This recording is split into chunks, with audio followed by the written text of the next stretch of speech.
கண்ணறிஞ்ச அரசியல்வாதிக்கும் நேர்மையான ஐஏஎஸ் அதிகாரிக்கும் இடையே நடக்கக்கூடிய ஒரு போராட்டம் தான் இந்த கதை.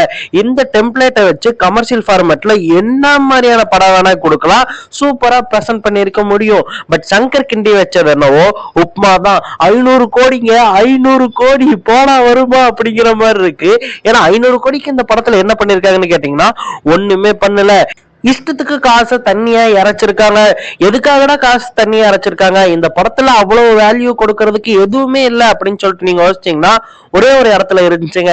என்னன்னு கேட்டீங்கன்னா அந்த அதிகாரிகள் எல்லாத்தையுமே வேலை விட்டு தூக்குவார்ல, அப்ப எல்லாருமே பறந்து போய் இன்னொரு இடத்துல உட்கார மாதிரி காமிப்பாங்க.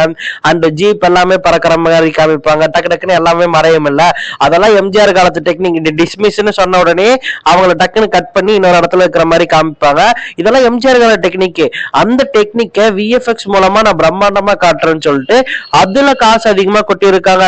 சோ அந்த விஎஃப்எக்ஸ் பண்றதுக்காண்டியே ஹாலிவுட்ல பண்ணவங்க கிட்ட எல்லாம் கொடுத்திருக்காங்க போல. அதுக்கு அவங்க 300 கோடி 400 கோடி பில்ல போட்டு கொடுத்திருக்காங்க.